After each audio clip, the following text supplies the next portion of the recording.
What's up, everybody? Welcome to the Dojo. I am back. My name is Carmen. I am joined with Nothmar. There's been a lot that's been going on. We felt like we needed to have this show just to talk about some of the exciting stuff, especially coming off the heels of San Diego Comic-Con, which, Nothmar, I don't know about you. It seemed like it was just the Marvel show. It was like Marvel's own Comic-Con featuring a bunch of other stuff, right? I mean, that's the only thing I heard about. I think that, but is the Spawn and Batman, was that also covered in SDCC? That was another one, right? It was SDCC, but I saw Todd McFarlane post the picture, and he was like getting the band back together, and that was it, man. That was it. Yeah, they didn't feature like new movies or shows like Marvel did, right? No, I don't think. Again, speaking from a point of ignorance, I didn't see a whole lot being done. But with all that being said, there was a ton of Veve news. We had a lot of activity over the course of the week. Some of the drops I loved. Some of the drops were kind of were a little gimmicky. I did expect a little bit more creativity from Veve. I was not very hot on the San Diego Comic-Con poster. However, I mean, that might, who knows? In 5 years, that might blow up as being the first SDCC poster, and everybody wants it. But that's kind of where I was. I loved the Silver Surfer drop. I feel like it looks really, really good. What did you have any favorites, or was there anything from those recent drops? The Silver Surfer seems to be my favorite of the drops. I mean, the other ones were fun too, but the Tesseract, but that's only a cube, right? So I don't know what to say. Yeah, go ahead. Sorry. No, that one, the House of M, it's not a key. It's not a valuable key, but it's a key storyline, right? Where Wanda makes all of the mutants disappear, right? So I have a feeling that's one of the things that might be coming up with Marvel. They're probably gonna tease some sort of more appearances of mutants if in the future. So that might be a teaser. And the others are gimmicky. It's fun though. If you have the chimichanga Deadpool truck, if you want to just have, I saw some people posting their their Deadpools lining up in the chimichanga truck. That was kind of cool. The posters overpriced. I mean, I'd get them, but I wouldn't pay a lot of money. If it was like five gems maybe, but not whatever 30, 50, 60 gems. It's too much. I've been trying to really unpack the logic behind these posters, and I don't get it. I don't know why the art. So I guess I understand that art is expensive because it's art, and if that's the logic, whatever. But I really think that if I'm Veve, I would want my poster price points way lower just to get people more involved. People are gonna want to decorate their vaults. Yeah, posters are an easy way to do that. But if you have to spend an absorbent amount of money to do that, it just doesn't seem like a safe. So that's a good point. Now thinking about it, that's why probably Marvel loves Veve, right? Because if they're selling posters in real life, how much do those cost? $5, $10?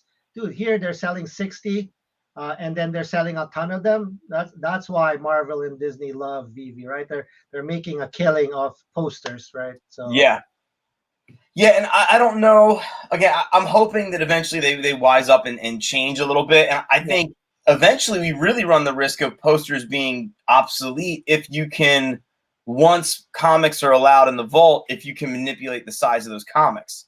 Yeah, I mean, or if you want to just have a nice, if you have a Vverse and you have a house, right, and you're just decorating your house with posters, right beside your your hoverboards and whatever on the walls, put some posters around to make it look lively. There might be a market for it. So yeah.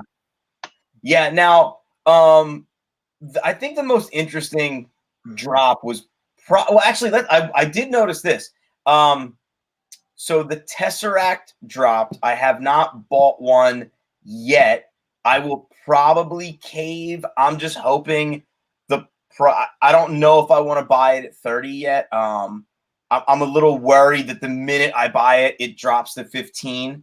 But something worth noting is that when the Tesseract dropped, that Eye of Agamotto SR doubled. So I think the Eye of Agamotto is now at 350. The Eye of Agamotto. I only have the rare, I think, and it's also doubled, right? So I think Yeah. yep. So I don't know if people are thinking that. I mean, I would love the idea of, every month or two we get an Infinity Stone relic that drops, and then you Shit. have all of them, and then all of a sudden you get airdropped something. Yeah. Um, I'm actually thinking about now. It just came to my head, right? The significance of the Tesseract at this point. So usually, lately, Marvel drops stuff, and it's kind of related to something that's happening, right? In either the Disney Plus or MCU. I know they have the Captain America. Uh, was that the Hydra or something? One of the movies was a Captain America show, right? Captain America: New World Order is happening. I think at the end of Phase 6, or it's the end of Phase 5. Is that really that's related to the time where Cap became a Hydra agent, right? I don't know. I think that series is going to feature Falcon as Captain Captain America. America, yeah. But okay, all right. I mean, I know from the comics, like from that series. I don't know if it's the same the Empire series, where Okay. Captain America becomes a baddie, and I think it was related to the cosmic cube. That made him change into a baddie, right? They changed the world or something because of the cosmic cube slash Tesseract. So I think Right, right. maybe that's the significance there. That's what I'm thinking. Okay. And I just wonder if we're going to continue to see these relics eventually Yeah. drop, and then it's fun to think about. So I might circle back and get a Tesseract. I don't know. It does. I do know that it is animated. Like, some people showed videos of it. Actually, it doesn't say animated in the thing, but if you like zoom in, it kind of does that little like fizzing that it normally does, which it's kind of cool. Yeah. I was happiest with the Silver Surfer.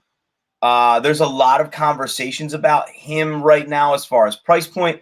He's one of the very few Marvel figures as of late that hasn't really cratered in price almost immediately. Now, that's because there's only one of him, whereas the other figures, you've got the common, uncommon, rare, ultra rare, secret rare. This one's just him. He's a rare collectible. There are 6,100 of him or something along those lines.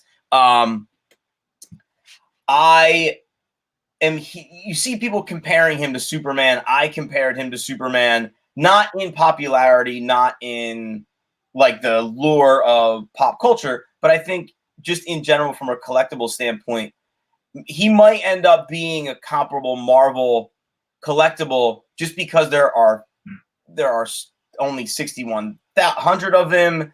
I think there's 88,000, 80 or 8,800. Sorry, Superman. Yeah. What are your Well, thoughts? I think I agree. I mean, I'm a fan of Silver Surfer. I've been collecting for a while too. I mean, I used to have a stash, but I sold most of it. I have one copy left, but Silver Surfer is definitely one of my favorite superheroes. I love his storyline. I love his background, and the fact that it's limited to only what 6,000, and the art looks like it's better than the previous ones that they've been dropping before. So the art looks definitely a lot better. I am gonna wait until it drops though, because right now it's 140 and changed floor. I typically for collectibles I want to buy stuff under list price. So I will wait. It might take a little bit though for this to drop, I think. Okay. Yeah, I mean, like I said, I told you earlier, I would love to have two. I got one on the drop. Mhm. But I'm a little nervous, and I feel like this is kind of where we are on these drops. Like 11 a.m., they get at least Eastern time. They show up, and then by 8 o'clock at night, you kind of see how the dust settles, and then you kind of also have to wait for the next weekend of drops to see how they Yep. sort of impact everything. But I will say that I think after next weekend, if Surfer is above 100 by after next weekend, he might be one of those that stays for a while. I don't know how long. I Uh, think it's possible. It's possible. I mean, Silver Surfer is one of the big Marvel, brands, right? So hopefully, it is possible that demand for him will continue. The only thing is, I do say there's still a lot of people trying to sell theirs. There's over 600, it might be a matter of time where people try to undercut each other, and then you just try to jump in and try to get it under 100. For Yeah, and I don't know. I don't understand. I understand the flipping things at a loss when it's a blind box and you're trying to get the secret rare. I don't really understand the flash sale that happened with Silver Surfer, where people bought him for 60 and then sold him for 85 and then sold him for, that was like right when the market opened earlier today. You were seeing people. And then what happened? Well, they were just trying to sell them at 85, 90, and eventually they got chewed up, and then it ran up to as high as 180. But I just don't understand the logic of trying to make. I mean, if you buy it at 60 and then sell it at 80, you're only really making $8. You're losing $8, so you're only making $12 anyway on the sale. That just doesn't seem like it. It's possible that everybody is trying to see if it makes money. Then if it slows down, they're gonna dump. So they'd rather break even than lose money, probably. Yeah. So probably some people had like the cold, what do you call this? The paper hands, and just got rid of it early. And I think this speaks to what we were talking about before we went live. There are not many true collectors on this app right now. And I think that is apparent in how people are trying to flip the Silver Surfer, because there are only 6,100 of them, or however many. And that's not a lot of people. And if we're seeing these quick flips happening, and I understand there are people who are trying to make money, but I'm just speaking from a completist collection standpoint. It makes me wonder what Veve was like this time last year, because I had yet to arrive. I didn't jump onto the app until the end of August. Yeah. And I know there are those stories of people saying, I bought a Todd when there were more in the store, Yeah. So. Well, I mean, to be fair, if you think about it, I mean, like Silver Surfer, for that use case, there's 6,000, right? 6,000 plus mints, and there's 600 for sale now. So that's only 10%, right? So that's a low percentage for flippers. So maybe the rest are holding it. So That's true. But even for the sake of, again, if you're talking about if you ask the question of how many users are on Veve, yeah, and then of those users, how many of them are true collectors and or comic book fans, I think the answer is not a lot. When you look at, I remember you were hearing those stories of like 100,000 users are on Veve, and it's like, well, that math just doesn't shake out for me. My only other worry is that some of the collectors and comic book fans were late to the party. They didn't arrive until December, January, February, jumped in, got burned bad, and then they were completely turned off, and they're gone. It's possible. I mean, there are some people that I know who are not as hardcore collectors as some of us. And, they're only buying here and there. And I don't hear them really, getting involved and sharing that they bought something or whatnot. It's possible that they got burned, or they're hesitant because of they're less risk averse than some of us, right? So they'll be like, it looks too risky. You buy something, you lose half or whatever right away, in a few weeks. So it is possible. I think until the market stabilizes and then we see less people, I don't know how to say this, less crashes. But it's see, there's a lot of factors here involved too, right? I think the list price for collectibles is overpriced. So there's a higher likelihood for those to drop. Comic books, there's a higher likelihood for it to go up because it's a low buy-in, right? At $6.99. But at $60 or $120, whatever they usually price collectibles, the likelihood of those crashing is higher than the comic NFTs. So that's what I was going to ask you. My strategy from here on out has kind of shifted a bit in that and this will kind of segue us into the best buys sort of section of the show. I don't, as far as collectibles are concerned, I don't see any collectibles for me worth even trying to get on the drop. Like as a pop culture consumer, I can't think. I mean, Wolverine, probably like a Wolverine collectible. But that's like I'm really trying, because in my brain I'm like, okay, if it's let's just say they release a Cyclops collectible. Well, I'm like, well, maybe I'll just wait for Wolverine. Like, I don't know if I would go, because if we're going to see Cyclops, then maybe we'll see Wolverine. Or if it is a Venom collectible, I'm like, I don't know. Do I try to get the Venom collectible, or do I just buy another Spider-Man? Right? Like, it goes back to that, like, well, what's the better buy? Especially if it's a Silver Surfer type thing where it's not a blind box. So you know what you're getting when you buy it. Yeah. Moon Knight is, sorry. No, go ahead. Go ahead. So Moon Knight is a good one that kind of really surprised me. You can get a Moon Knight collectible for like 10 gems. And that came out when the show dropped. And I know a ton of rabid Moon Knight fans. And it's like to your point, is it worth spending the 60 gems? Depending on the mint, really. But is it worth spending the 60 gems to grab something that's going to drop to 10? You know, especially when instead of spending 60 gems on something that might drop to 10, maybe I'll just spend 100 gems on something that's already kind of trending up a little bit. No, I agree. I think you have to check the market, right? What's in the market. So if you see, well, Silver Surfer, for example, right? That's a key mega character. At 60, it may go up. There's limited number.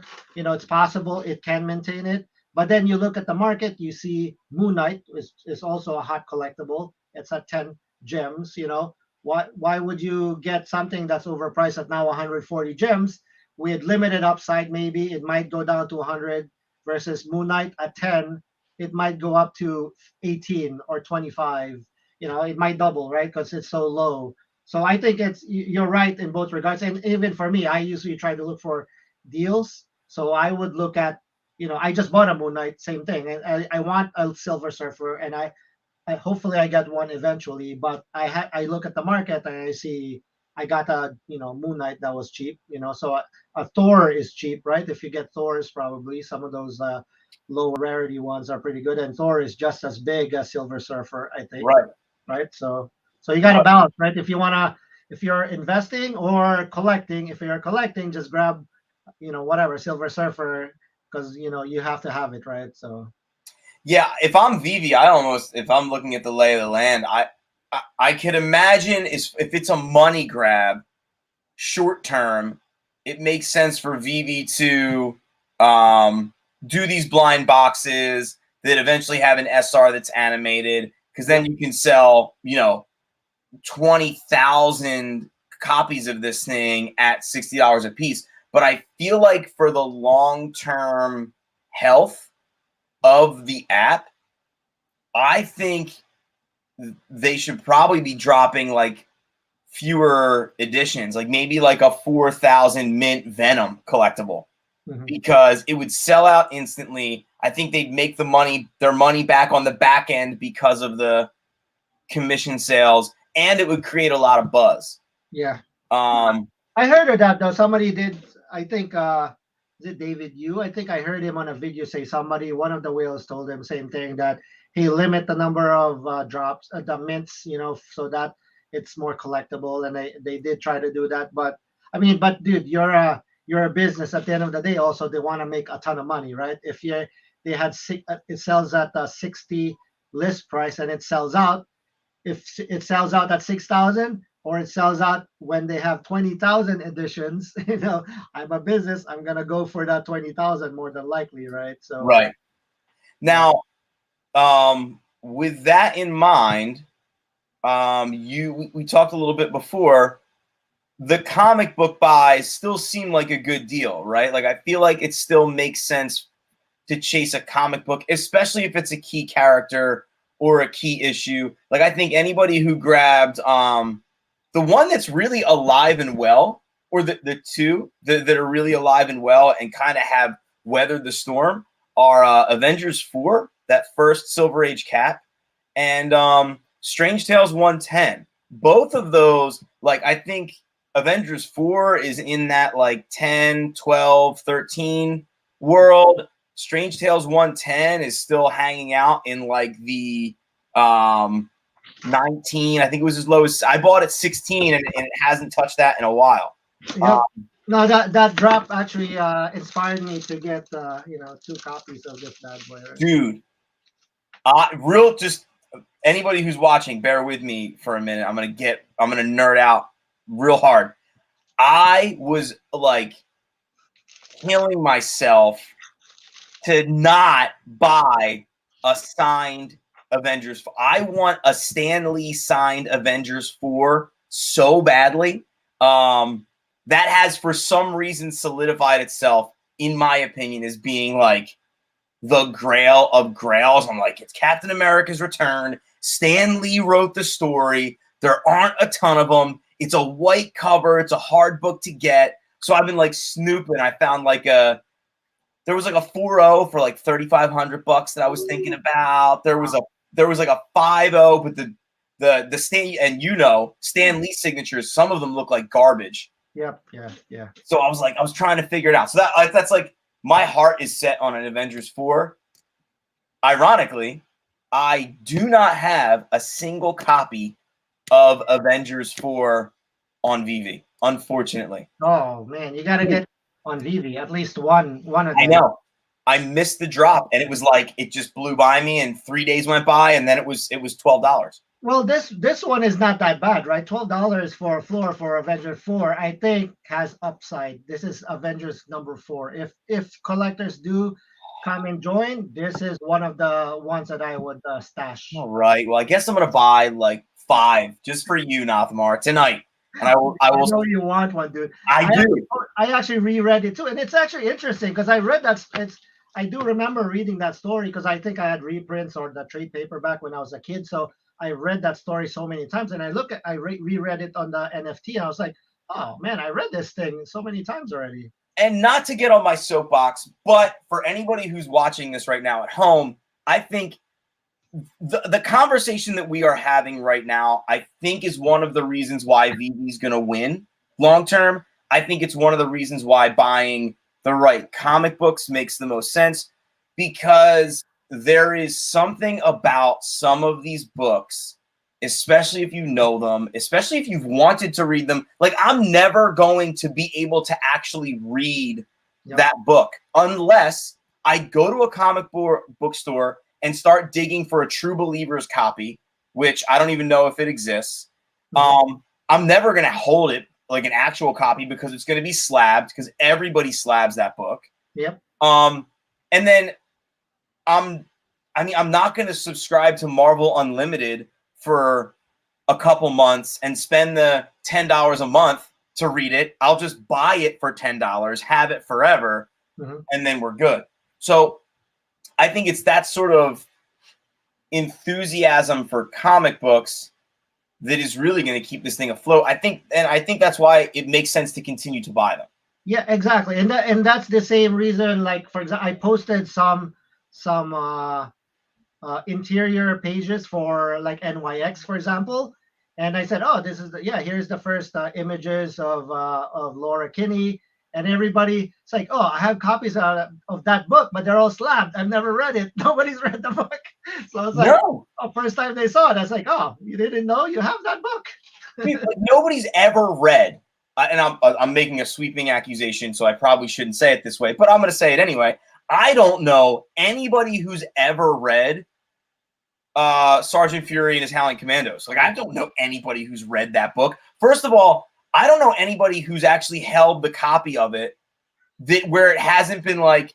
I was close to getting one too. So, dude, like, good luck getting that book and having someone trust you enough to pull it out of a sleeve and open it up without it like falling apart. Yeah, and that's one of the beauties for this platform, right? we can actually start reading these comics and read them that clear pages and read these stories without touching them. Or you can at least, I actually later I'll display it with my physical copies, right? I'm gonna display that Avengers 4, so it's kind of cool, right? And that's the number one utility that Vive has right now, is just reading comics. And then, but for physicals, it's the displaying it in virtual reality. That's their number one utility right now. So Right. they're probably going to ride those utilities in the near future. For sure. For sure. Now, speaking of what's worth buying, what, because I think this is, what are the best buys right now? Because I think for a very long time on this show, it was always buy an MC1, buy a Fantastic Four 1, buy a Todd, buy a Superman. Not really right now. Like, you could buy a Todd at 2.5 and think it's a steal until it drops to 1.8, and you're like, well, this was a bad idea. So if you're looking at the landscape right now of Veve, are there a couple things that you're seeing where you're like, oh, that's probably a good buy? That's a good, where are your best buys at right now? No, I mean for comics, right? I just looked at a couple. Like the best buy is the grails, like that are cheap. The Ghost Rider, that's within $15. The first Thanos, that is getting, oh man, it's like $5-6 now. So that's a good one. Um, of course, the Doctor Strange's 20s. I think that's still a good buy. Um, the first Green Goblin, that's at $9. Oh man, these Is it are like, really? yep, $9 now. It dropped, so it's a good deal. Yeah, those. I mean, I'd rather get those, and I mean maybe once in a while I'll get a bigger key or SR, but like probably 80-90% of my new buys are all gonna be those Grail keys that are cheap, so under $20. Yeah, and I feel like that's where I'm at for comic books too. Like, I'm gonna roll I'm not gonna not buy X-Men 244, that Jubilee book. Every time it drops below $2, Yeah. I'll buy a couple of them because it's there for a very short period of time, and then it's back up to 3, and whatever. Yeah. But as far as like which books are really smart buys, I think I like Ghost Rider. I think Deadpool, New Mutants 98. Deadpool. Dude, it flirts with $8, and then that's one of the only comics right now that is in a current position that I think will 10x. Yeah. None of the other comics are at that point where Deadpool's high was like 75 to 80. Mm-hmm. If you look at any of the other comic book highs, none of them are at a tenth of what they were. Yeah, sadly, I mean, I have a stash. I think I have over 100 of the Deadpools, but yeah, Deadpool kind of broke my heart because Mr. Rob Liefeld gave me the boot in one of his groups for asking a question. Oh, really? I did not, and I did not know that. Like, dude, because somebody mentioned it. Somebody who I really respect said that. And then I said, let me check with Rob, because I have checked with Rob before and he's answered question. I asked him before, like, hey, is the first appearance of Deadpool or was it a copy, for 98? And he said, no, this is the first one. He explained to me before. And now here, there was another question. Somebody I respect mentioned, and I had to ask it. And it was, hey, did you get inspiration for Deadpool from Deathstroke? Dude, he booted me after that. So, and then everybody explained to me in my group. I asked, oh, I'm so disappointed. I'm a fan. I asked this question. I have no idea why. And then everybody said, like, yeah, because it was clear that he copied it because like the design is the same and the name was almost the same, like Slade Wilson for Deathstroke. And imagine him and he's very protective of his creation. So he gets annoyed if people ask him something like that. So I was like, dude, I don't know. And I'm a big fan. So I was like, my heart is broken right now. It's broken more than ever. So I'm kind of, Well, let's hope that New Mutants 98 returns the 75 gems. You can dump all of them and then ride off into the sunset and buy something done by a better artist. Right? That's the goal. Dude, it hurts. It hurts. He was one of my heroes, man. I don't know. It was rough. You Him can and buy Todd some, McFarlane and Jim Lee, those three guys back in the days. Those yeah, were, and that was your generation of art. yep, those were my generation of Marvel. It's a heartbreaker, dude. Dude, it's the worst. Meet your heroes, man. They kill you. Now, I think if you're looking at any of the newer books, like, are you looking forward to anything that's going to be dropping? Like, do you have a title, an issue in mind that you're like, I can't wait for this to drop because I'm going to buy up a ton of it? I mean, the obvious ones, right, are X-Men 1, Right. Giant Size X-Men 1, maybe Hulk 180, 181, right? Those are the obvious ones. I mean, the first appearance of Silver Surfer, Fantastic Four 48, that might be a good one. First appearance of Galactus, that's another good one, right? Yeah. So those are among the few. I mean, oh, the first appearance of Riri, Iron Man number 7 and 9. If Yeah. those come out, hopefully that'll be good. First Venom, right? ASM 300. What else? Fantastic 452. Yeah, there's still a bunch. There's still a lot of good rails that are still that hasn't come out yet. Now, what's interesting is we will get to a point of, I guess, critical mass when all of those big ticket books will have been released. And the question becomes, what happens to Veve when all of those big books are released and there really isn't much left to release other than, you know, the new Avengers comics that are, you know, these like super minor keys, the Trial of Magneto, you know, House of M. And the question then becomes, well, how valuable do those older grails get, and how soon do we see that coming? And I think anybody who's new to the app really should not be thinking about the flipping, because we talked about this, I think, you know, before the show started. It's not November, where like almost always when something dropped, it would 2, 3, 4x that day, and then it would stay up for quite some time. Almost the reverse is happening.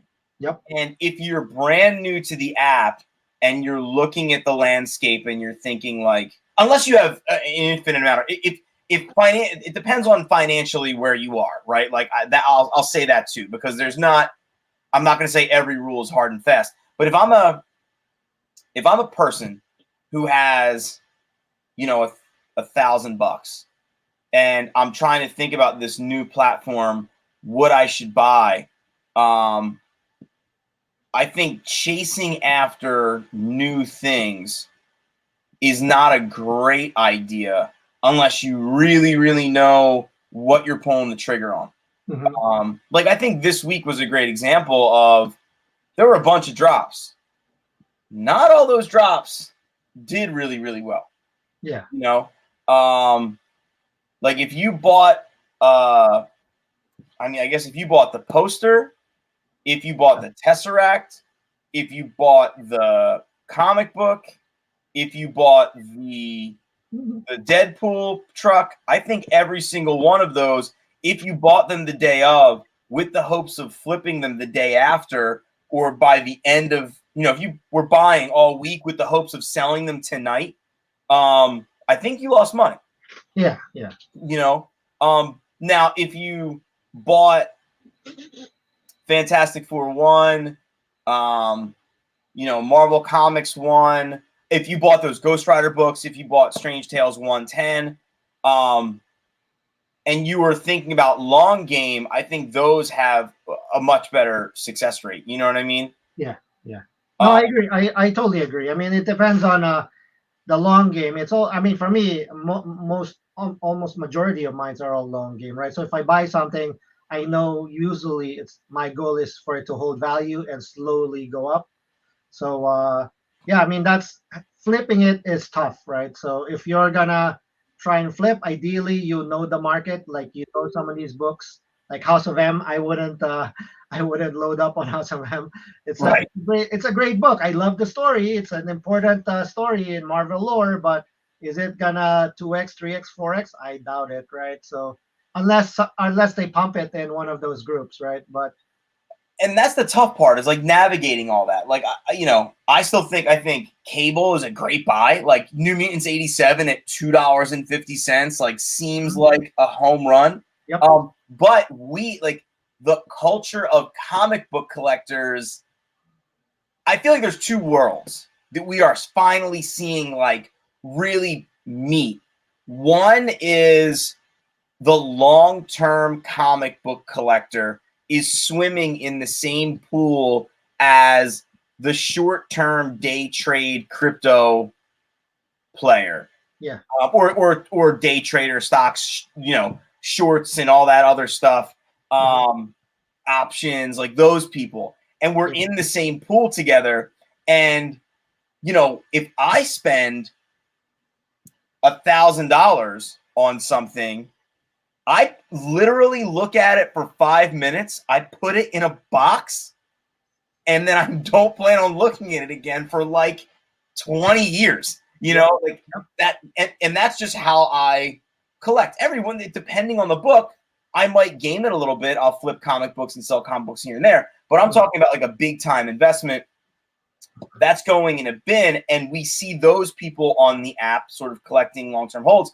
And then at the same time, you have day trade flippers, and the day trade flippers are trying to sell stuff to us, and we're just like, well, that's not the game that I'm playing, right? Like, yeah. But I mean, the benefit there though is exactly what you stated with New Mutants 87.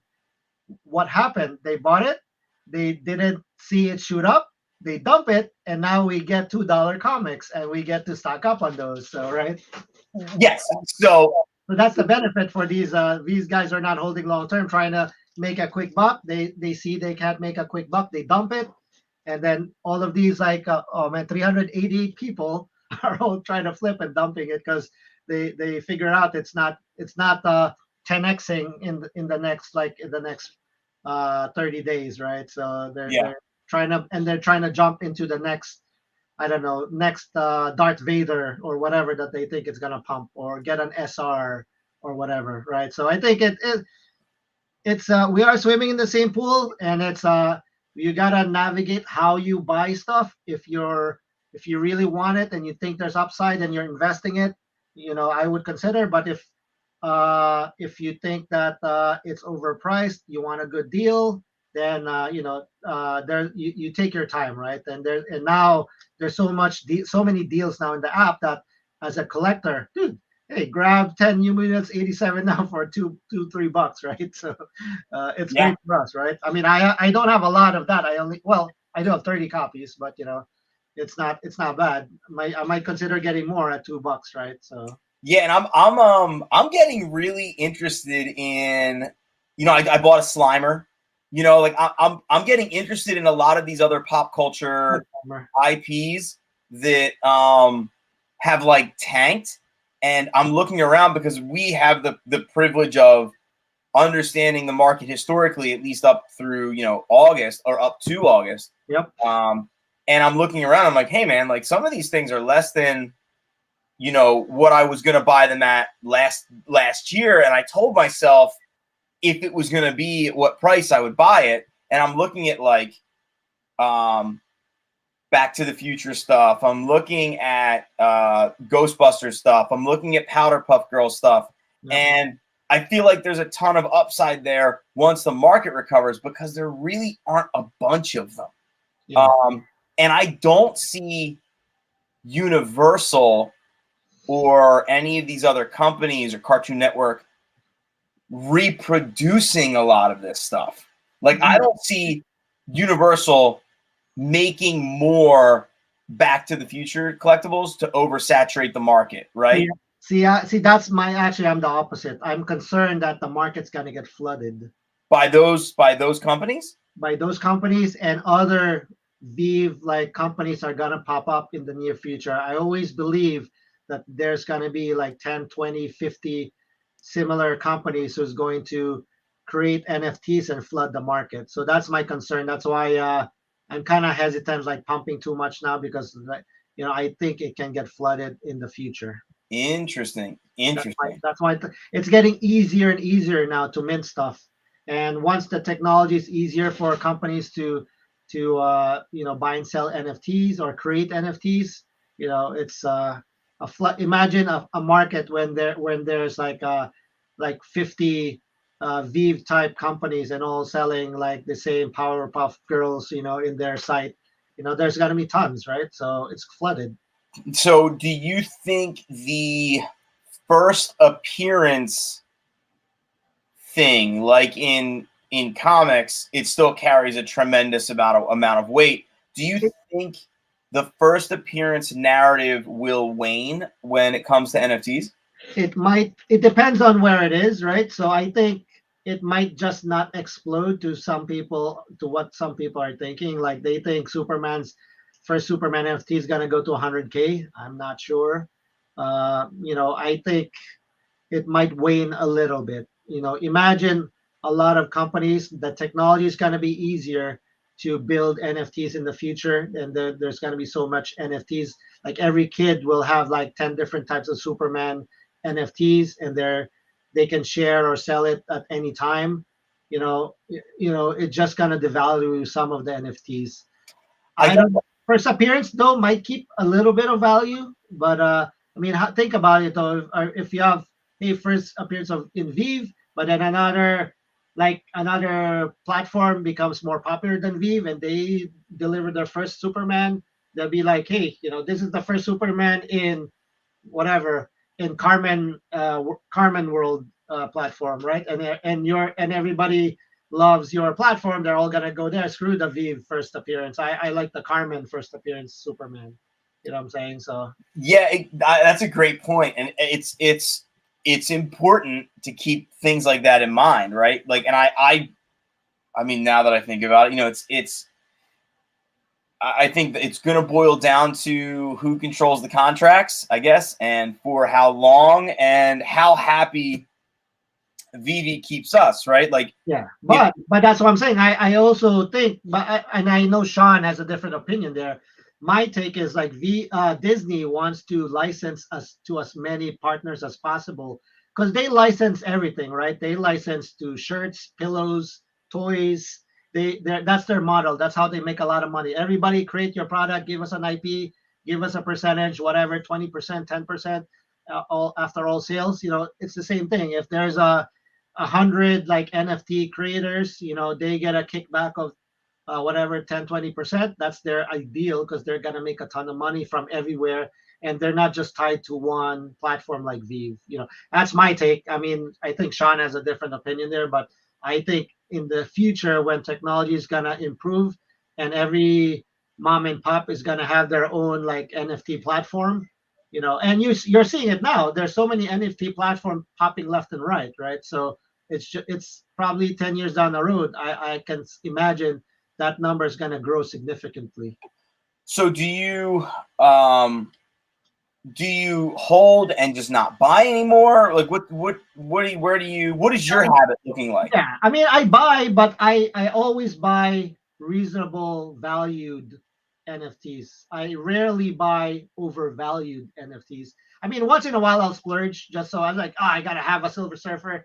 Forget it. I'll get that one too. I'll probably get it, so it's coming. But most of the time, I always try to buy at a deal because, like, even if the market tanks, at least these prices are like low already. Even if it goes back to break even, it's not a loss for me, right? But if I bought something at all time high, like a partner, if you bought that at like 50 or 80K, you're screwed, right? But if you buy a partner when it came out, it was like, or when it was like 500, even though it went up to 80, it went out to 5, it's still, your 500 is still 5,000, right? So you still are still up, so I try to pick the deals, right? So that's why even these Avengers, I got these as the deals. Dude, I'd rarely find any of these for under 1,000, and I suddenly dropped, and I said, "Oh, God, this is the first time I'm gonna get these, right?" So, if I see like physicals that are deals, that's when I jump on them. I try to avoid paying something that I think might drop, like in the future.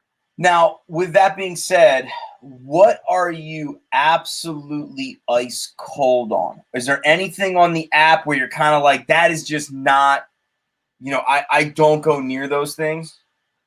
Um, I mean, it's not like I don't go near them. Like I wouldn't buy any more our grills like FF1 and even MC1s. I mean, I might buy one maybe. I don't know. It might grow. It's hard to tell. But like at 130 floor, and the Fantastic Four at 70, because there's so much comparable grails. Like you can get Ghost Rider or Doctor Strange at 20s. If there's so many better deals out there, I'd rather go with the better deals. Um, so I mean that's how I am. That's how I operate. I like buying stuff at deals. And Right. So, and FF1 and MC1, I bought mines all at under $10. So why would I buy over 100 now or 70s when majority of them I bought at like under $10, right? So wow, yeah, that's wild. right, Yeah, so I've bought MC1. I think my most expensive MC1 was like 250. whew, And then I bought it on the way down to kind of dollar cost average. yeah, My lowest one, the cheapest one I bought was for like 115. But now it's at 115. And to your point, if I don't see MC1, like if MC1 10Xs, that puts it $300 higher than its all-time high. mm-hmm, If New Mutants 98 10Xs, it's back to its all-time high. yeah, So the likelihood of some of these deals, yeah, 10Xing, you're right. It's yeah. much higher. Yeah, you can see it in that way. You can see it like how the rate of growth is. Like New Mutants 98 can probably 10x versus MC1 can only probably 1.5x, right, or 2x. But then you can also see that what holds value. If the market drops again, you get New Mutants 87, it goes up to 510. Once the market drops, that New Mutants 87 might probably go back to $2. MC1 might hold value. So you can also see it that way. So Yeah. your investment might be okay only because MC1 is the mega grail of everything of the site, so that might hold value more. I would if I were just trying to diversify, but only because I came from a different perspective. I got mines like under 10, so it's hard for me to buy. I mean, the highest I bought, I did buy one, I think at $80. That's the highest I bought an MC1. Yeah. But majority I bought under 10. So dude, it's hard for me to buy one at 150, 200. It's just too much versus like I'll just buy 10 Ghost Riders, for $10 each, right? So Yeah. I'm okay with Ghost Riders too. If I can get 100, 200 Ghost Riders, I think that's a win. So Yeah. It's interesting. Like I'm even looking at things like the golden moments, golden moments, yep. and I'm like, yeah, like I have mine. I got crushed on the Mickey hat. I was thinking about buying another one, just the dollar cost that, like, Yep. I might as well buy one to almost cut my costs in half. Yeah. So that if it rebounds, it's a much easier thing to get sort of out and away from. Yeah. Like I did that with Supergirl. I did that I with got Supergirl again. I did that with a DeLorean, and I kind of been able to like recover and then reinvest in other places. Yep. But as far as like stacking is concerned, it's getting more and more difficult to convince myself to stack collectibles because of how crazy the market has been. No, yeah, unless you get them cheap, right? Like the Moon Knight, dude, at $10 common, that's something you can stack and get 10 of them, right? $100. It's hard to stack Silver Surfer, 10 of them at 140, and it might go back to 60 in 3 months, then you lose like half your value, or it can shoot up. So it's harder to stack those versus I mean, the comics, it's easier to stack. And even if you drop them, I mean, for me, I have plans to give away some too in the future. So, once I, for some of my sites, once they re-enable that feature. but but it's easier for me to keep because I didn't spend too much on those, right? So yeah, but I know what you're saying. Like even for golden moments, like I'm looking. I just bought an Iron Man. I got my Iron Man back again because I sold mine for I think like 1,000, and now I got it back for 300s. So it's a good deal, 350s. And I think I got the Avengers too. That's also 300. So those golden moments I like. I was looking at the Elsa and the Mickey ass because they were 500s, but then I was like, oh man, 500s. If it was 300, maybe I'll look at it. But Yeah. 500, it's still risky that it might drop, but it might go up again, right? So it sounds. I'd rather get Iron Man because Iron Man, as a comic book fan, we know that's gonna be a centerpiece as a comic book collector for us, right? So Superman, Now, I don't think I'd buy Superman again unless it goes down to under 500 because dude, even though it's a deal now at 1,000, but I sold mine for like one for 2,500 and one for 1,800, but now I even at 1,000, I'm not sure if I can buy it again. yeah, I bought, for me it was 6 of one and a half dozen of the other. Like I paid 2,100 for the Superman Ooh. on that last pump, but I also sold a bunch of, like, I didn't pay Okay. that was It they were covered your buy because you made profit. yeah, like I sold a bunch of stuff that I didn't like anyway that pumped Damn. on that pump. So it was like, if I didn't buy the Superman, then I would just have all the stuff that I didn't want that would have pumped, and then wouldn't have sold them, and then they would be You would back. have got stuck with stuff that you didn't want. Yeah, yeah. So at least Yeah, so I was like, it's whatever. I really wasn't too in love with them anyway. Yeah. So like, I'm just curious about all that. Now, okay, here's the last thing I'll ask before we head out. Veve has given us KYC. Cash out is here. I think the app seems to run very, very smoothly. Is there anything that? Oh, we got a question. We got a question from Herb. Clues from Veve drops on upcoming Marvel spec. Is that a statement or a question? Are there clues, or what do we think there are clues? I don't. I used to think that there. Come on, think about it closely. Come on, there's a recent drop that you bought. It might come up. Yeah, I mean, I think we see Surfer in the very near future. But you know what's crazy? I don't know if it matters. Like after looking at Moon Knight and after looking at Hawkeye and after looking at the Miss Marvel comics, there is no correlation between an event and whether or not that affects the price of an object on Veve. Nope. No, I mean, there is a correlation with the events, but the pricing, it does not appreciate. If anything, it might even go down, right? So, but I mean, because lately I've been buying back into physicals, so I've been using these drops and buying into the physicals because I think the physicals might have some impact. And I'm not sure about the Veve NFTs. Yeah, I just grabbed. I sold a bunch of stuff that was sitting, and I just grabbed an ultimate all new Spider-Man that Miles Morales origin book. Okay. I got that at a 9.8. I grabbed the first appearance of Killmonger for like next to nothing in a trade. So there are some things that I'm kind of doubling back on to grab for sure. I think Herb also brought up some keys Spider-Mans, I think, to look out for. Yeah, I can see those dropping. You know what's funny? Like, well, just to be sure, what are they? They're first Punisher, ASM 129. 38's Hobgoblin. First Hobgoblin.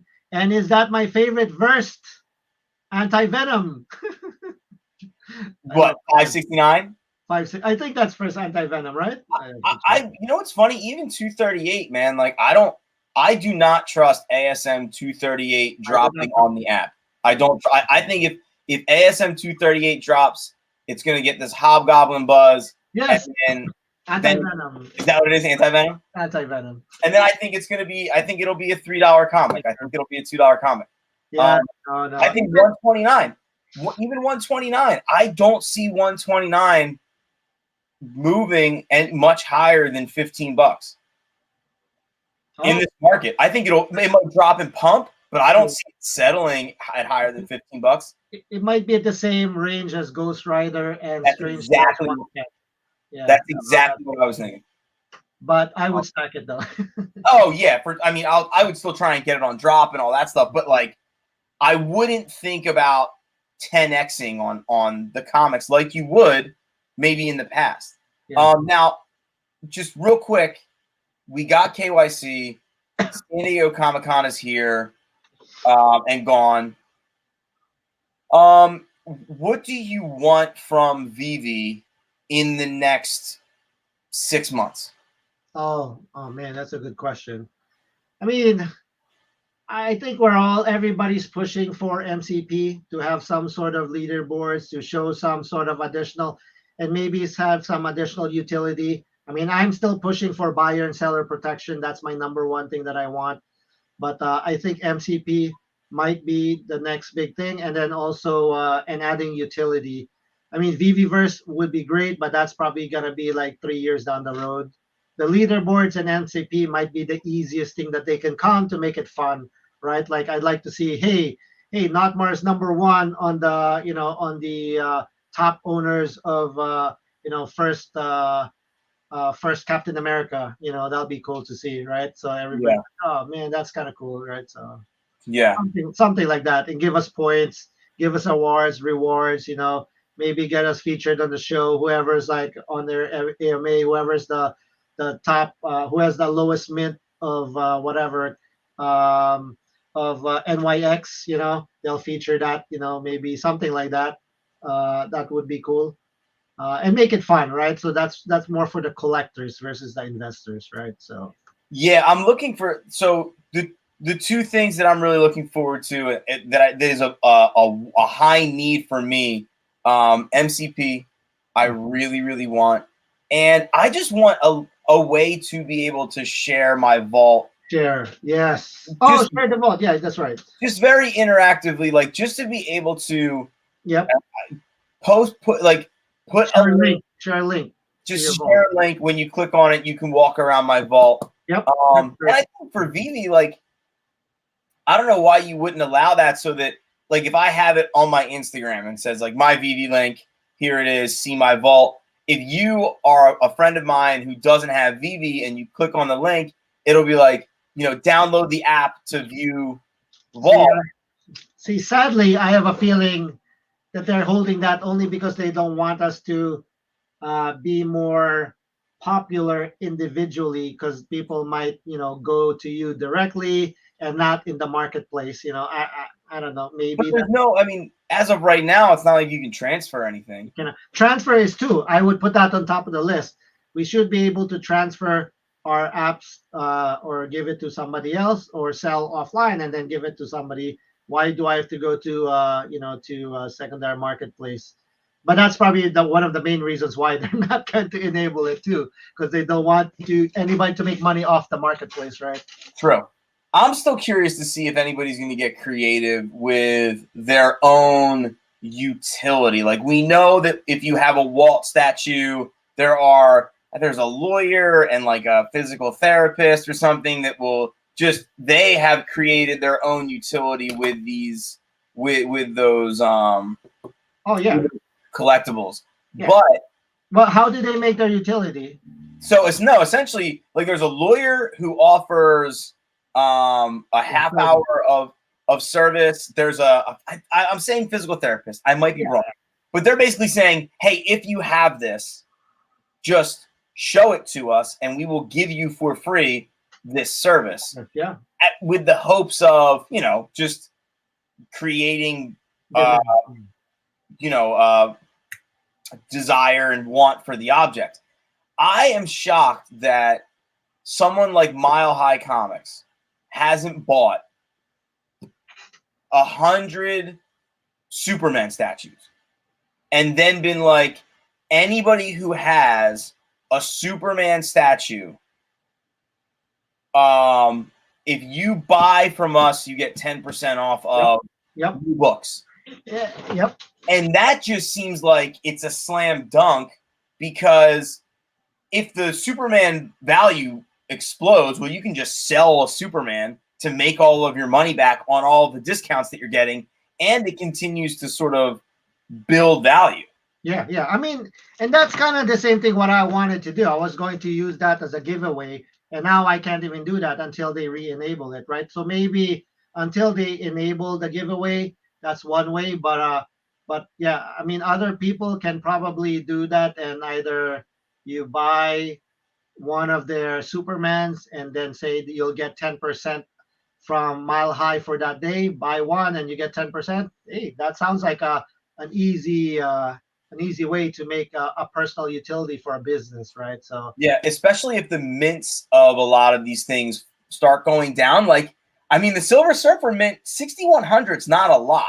Yeah. So if you're a business who wants to just offer a service to anybody that has this this Silver Surfer, I mean, how many Silver Surfer owners exist in your state if there are only 6,100 of them in the world, right? Like, probably not many. Probably not many. I mean, that's a good point. I mean, I think that is the untapped potential with these NFTs, that people can use it for, promotions or giveaways or raffles or whatnot, right? Because they're so cheap. You can say, hey, give away a first cable. If you guys join the show or whatever, we'll pick one person, we'll give you a free cable, whatever, right? Or give it to 10 people because it's only $2 each. Get it to like 10 so we can give multiple cables away, right? So it's so easy just to promote your services with some of these deals that are out there. So I think we have not seen the untapped potential of using these as something tradable for a business or a service. Right. Right. Well, with that being said, it is 9:02. That is our show. Nothmar, thank you so much for hanging out. Well, shout out to Casey. We miss you, buddy. So hopefully see you next time. Nothmar wore the tank top in honor. He looks great in it. Biceps look great. Triceps look great. I was hoping you would do the same thing. You're the delts look good. I don't have shoulders, dog. You got better shoulders than me, man. It's, But all right, guys. Everybody at home, see you later. That is us from the dojo. Have a good night. Later, Nothmar. Later.